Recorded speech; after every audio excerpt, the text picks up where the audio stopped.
కేసీఆర్ పాలనలో తప్పులు జరిగాయి కాబట్టి ప్రజలు ఆ పార్టీని ఓడించారంటూ సంచలన కామెంట్స్ చేశారు కవిత. గ్రూప్ 1 అభ్యర్థుల విషయంలో అన్యాయం జరిగిందన్నారు. విద్యార్థుల కోసమే తెలంగాణ తెచ్చుకున్నామని, వాళ్ళకే న్యాయం జరగకపోతే ఎందుకని ప్రశ్నించారు. గతంలో జరిగిన తప్పులను కాంగ్రెస్ ఎందుకు దాచిపెడుతుందని నిలదీశారు. కవిత ఇంకా ఏం మాట్లాడారో ఒకసారి చూద్దాం.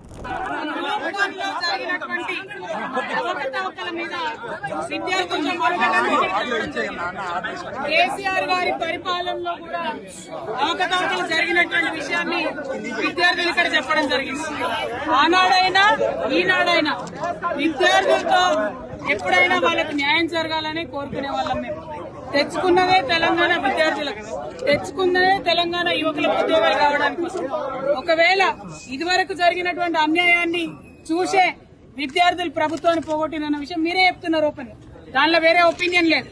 కానీ ఇప్పుడు మరి మీ మెడల మీద మీ భుజాల మీద గద్దెనెక్కినటువంటి రేవంత్ రెడ్డి ప్రభుత్వం ఏం చేస్తుంది 2 సంవత్సరాల నుంచే నేను అడుగుతున్నా. దాన్ని ప్రశ్నించడానికి వస్తే మీరు కూడా వాళ్ళ మాయలో పడిపోవడం అన్నది చాలా దారుణం. నేను మిమ్మల్ని కోరేది ఒకటే, పోలీసులను కూడా కోరేది ఒకటే, కాంగ్రెస్ నాయకులు వస్తే లోపల దాకా తీసుకొని పోయి విద్యార్థులతో మాట్లాడించి, ప్రతిపక్ష నాయకులు వస్తే గేట్ బయట మీరే కన్ఫ్యూజన్ క్రియేట్ చేస్తున్నారు. విద్యార్థులతో ఓపెన్ డిస్కషన్ కోసం ఇక్కడికి వచ్చినాం, కానీ అది కూడా కాదంటే ఇక్కడ కాకపోతే మాట్లాడుకుంటాం.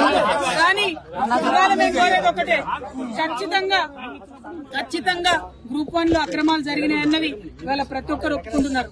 ప్రభుత్వానికి ధైర్యం ఉంటే, చిత్తశుద్ధి ఉంటే మీరు ఎగ్జామ్ క్యాన్సిల్ చేయండి, మళ్ళీ రీ ఎగ్జామినేషన్ పెట్టండి. ఎందుకు పెడతలేరు? ఎందుకోసం దాచిపెట్టుకుంటున్నారు? ఒకవేళ అంత న్యాయం ఉంటే అర్ధరాత్రి ఎందుకు ఇస్తున్నారు మీరు అపాయింట్మెంట్ ఆర్డర్లు? ఇచ్చినటువంటి అపాయింట్మెంట్ ఆర్డర్లలో కనీసం ఇక్కడున్న ప్రతి విద్యార్థి ఛాలెంజ్ చేస్తున్నాడు, మా పేపర్లు మేము ఇస్తాం, మీరెవరైతే ర్యాంకర్స్ ఉన్నాయో వాళ్ళ పేపర్స్ ఇవ్వమని అడుగుతున్నారు. ఎందుకు వెనక్కిపోతుంది ప్రభుత్వం? ప్రతిభ ఉండి, ధైర్యం ఉండి కరెక్ట్ గా ఎగ్జామినేషన్ రాసినటువంటి విద్యార్థులు ఛాలెంజ్ చేస్తుంటే ఎందుకోసం ప్రభుత్వం వెనక్కిపోతా ఉంది? మేము ఇవాళ కోరేది ఒకటే, అర్హత లేని వారికి ఉద్యోగాలు రావడానికి వీల్లేదు.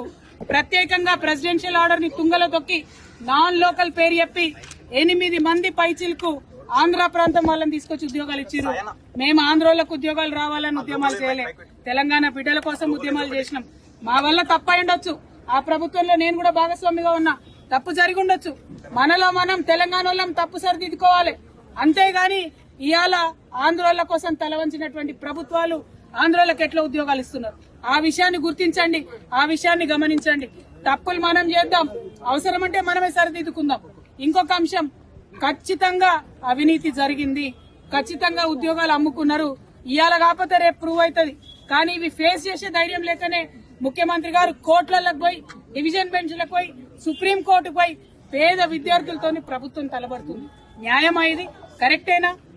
ఒక్కొక్క లాయర్ లక్షలు తీసుకొని వస్తాడు, అటువంటి వాళ్ళని తీసుకొచ్చి మీరు పేద విద్యార్థుల మీద ప్రయోగిస్తారా? మరి ఇవాళ అదే విద్యార్థుల దగ్గర రాహుల్ గాంధీ వచ్చింది. నేను రాహుల్ గాంధీ గారిని ఒకటే డిమాండ్ చేస్తున్నా, మీ బీహార్ ఎన్నికలు ఉన్నాయి కదా, ఇవాళ ఇక్కడ నుంచి నిరుద్యోగుల మాడికి కూడా వస్తాం, ఏవో వదిలిపెడతాం అనుకుంటున్నారేమో, అక్కడికి కూడా వచ్చి మీరు ఇక్కడ తెలంగాణ నిరుద్యోగులు ఎట్లా ఫెయిల్ చేసిరన్న విషయం అక్కడ కూడా చెప్తాం. మీరు ఎక్కడికక్కడ ఏ రాష్ట్రంలో ఆ రాష్ట్రంలో విషయాలు చెప్పుకొని బయట పెడతాం అనుకుంటున్నామో, అట్లా కుదరదు. తక్షణమే ఎగ్జామ్ రద్దు చేయాలి. కేవలం గ్రూప్ 1 కాదు, ఏ ఒక్క విద్యార్థికి, ఏ ఒక్క అభ్యర్థికి నష్టం జరిగినా ఊరుకునేది లేదు. నేను పోలీసు వాళ్ళని మళ్లీ విజ్ఞప్తి చేస్తున్నా, విద్యార్థులతోని ప్రశాంతంగా మాట్లాడుకుందామని వస్తే మీరు గొడవ చేశారు, గేట్లోకి రానియలే. గేట్లోకి రానిచ్చినాక లైబ్రరీలోకి పోనీయమంటే ఎట్లా జరిగేది, ఎట్లా మాట్లాడేది? ఇటువంటి అన్యాయం చేయొద్దని మళ్ళొకసారి ప్రభుత్వాన్ని డిమాండ్ చేస్తున్నాం. రేపు కూడా 15th రోజు మరి డివిజన్ బెంచ్ లో విచారణ ఉన్నది. న్యాయమూర్తులు కూడా దయచేసి ఆలోచన చేయాలి. నిరుద్యోగుల పట్ల ఏదైతే సింగిల్ జడ్జి బెంచ్ మంచి తీర్పిచ్చిందో దానికి కట్టుబడి ఉండాలని చెప్పి నేను కోరుతున్నా. అన్నిటికన్నా దారుణం ఏంటంటే మరి తెలుగులో ఉద్యోగాలు రాసినటువంటి, తెలుగులో పరీక్షలు రాసిన విద్యార్థులకి దారుణమైన అన్యాయం జరిగింది. ఈ మొత్తం నష్టపోయిన పోలీసు వాళ్ళ పిల్లలు కూడా 50-60 మంది ఉన్నారు. మరి మీరు ప్రభుత్వ ఉద్యోగాలలో ఉన్నారు, మీ పిల్లలకు ప్రభుత్వ ఉద్యోగాలు వస్తలేవు. అటువంటి ప్రభుత్వాన్ని ఎందుకు మీరు రక్షిస్తా ఉన్నారని పోలీస్ మిత్రులను కూడా కోరుతా ఉన్నాను. తెలుగు, ఉర్దూ మీడియం రాసిన వాళ్ళకు కూడా అన్యాయం జరిగింది. వీటి మీద పోరాటం చేయడానికి ఇక్కడికి వచ్చిన తప్పితే ఇంకోటి లేదు.